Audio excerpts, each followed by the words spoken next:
السلام عليكم ورحمة الله وبركاته. بسم الله الرحمن الرحيم. الحمد لله رب العالمين. أشهد أن لا إله إلا الله وحده لا شريك له وأشهد أن محمدا عبده ورسوله صلى الله عليه وعلى آله وصحبه أجمعين. Peygamberimizin hadislerin okunu devam etimiz. Hem de bugün bizden namaz bilen azan bölügi Şirattagı 554 hadis. عن ابن مسعود عن النبي صلى الله عليه وسلم أنه قال İbn Mas'ud radıyallahu anhu haberinde Peygamberimiz sallallahu aleyhi ve sellem aytken Umira bi gabdin min gibadillahi en yudriba fi qabrihi mi'ate cildetin. Bir vakit kabirde yatkan bir kişiye yenidir bu dünyada işlegen günahı için 100 tapkır suğurga emir etiler. Yani nindir günah için bu dünyada işleyen günah için kabir ahline 100 tapkır suğu cezası verilir. فَلَمْ يَزَلْ يَسْأَلُ وَيَدْغُ حَتَّى صَارَتْ جِلَّةً وَاحِدَةً.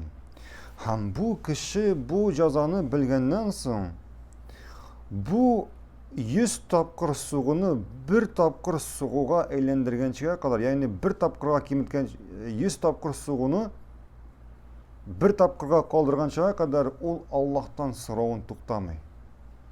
Allah'tan soravun tuktatmay, yani Allah'a dua bilen indeşe bu 100 tapkır suğunu kimitsinler için.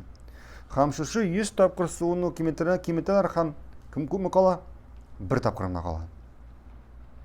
فجلد جلدة واحدة فامتلأ قبره عليه نارا. Hem şundan sonra ana şuşu bir tapkır getirip sualar bu kişiye, kabirde yatan kişiye. Hem şuşu suğudan anın kabiri ut bilen tula. فلما ارتفع عنه وأفاق قال على ما جلدتموني. Hem o şuşu suqqandan soň, anına kilgenden soň sorau bere.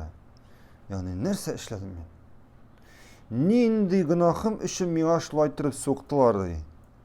Qalu innaka salayta salatan wahidatan bi gayri tahur. Ili tuhur. Sen ana aytalar, sen de bir namazını taharatsiz okudun. Sen iştesizmi? Sen nerse üçün sokalar ana? Nerse üçün sokalar ana? Sen bir namazını taharatsiz okudun diye aytalar. Sen bir namazını taharatsiz okudun. Ve mararta ala mazlumin felem tansurhu. Hem şulayık zulümlük kılıngan, yani kimsetilgen, kıyırsatılgan kişi kırıyından ötüp gittin hem ana buluşmadın. Hem bu kişiye buluşmadığını cevap verirler. Bu hadiste en birinci kabir gazabı. Yani bu hadis kabir gazabının buluğuna delil bulup tura. Çünkü bugünkü günde koy bir adaşkan türkümler kabir gazabının buluğun inkar etiler. Mine bu hadis hem şulay başka hadisler kabir gazabının buluğuna delil bulup tura. Şulay bu hadiste taharatının ehemmiyeti.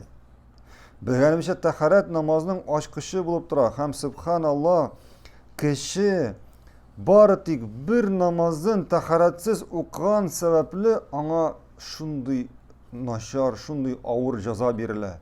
Şimdi bir de namaz okumayan kişi turunda nerse aytırga? Bir de namaz okumayan kişi turunda nerse aytırga?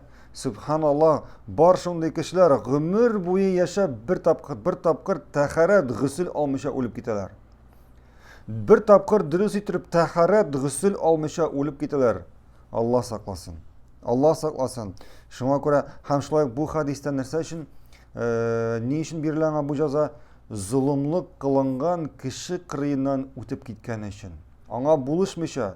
Hem şuna göre kızganışa karşı köpme biz bugün Kurabız oramlarda, başka yerlerde, işte, iyide zulümlük kılınganını hem kurmemişke savaşıp gitemiz. Hem kurmemişke savaşıp gitemiz. Şuna göre taharat masalasini ig'tibor bilan qarash kerak. Шулай ук zulmlik qilingan kishini ko'rdi ekan, narsa эшләргә kerak? Bu qo'lingdan kelgancha, qo'lingdan kelgancha булышырга kerak. Allohu a'lam.